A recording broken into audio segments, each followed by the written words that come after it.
ब्रह्मपुरी शहरातील प्रभाग क्रमांक 8 मधील मदरपेठ तसेच NH कॉलेजकडे जाणाऱ्या मुख्य रस्त्यांची अवस्था अत्यंत दयनीय झाली आहे।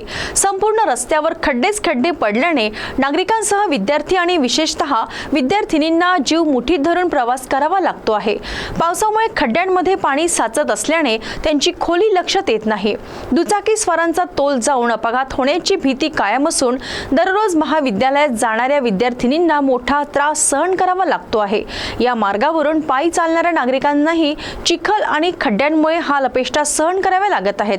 स्थानिक नागरिकांनी अनेकदा संबंधित प्रशासन आणि लोकप्रतिनिधींकडे रस्ता दुरुस्तीची मागणी केली असल्याचे सांगितले जाते, मात्र अद्याप कोणतीही ठोस कार्यवाही झालेली नसल्याने नागरिकांमध्ये तीव्र नाराजी व्यक्त होत आहे। खड्ड्यातून रस्ता शोधायचा की शिक्षणासाठी जायचे असा संतप्त सवाल विद्यार्थिनी व पालकांकडून उपस्थित केला जात आहे। पावसाळा सुरू असताना एखादी मोठी दुर्घटना घडण्यापूर्वी प्रशासनाने तातडीने या रस्त्यांची दुरुस्ती करावी अशी मागणी परिसरातील नागरिकांनी केली आहे।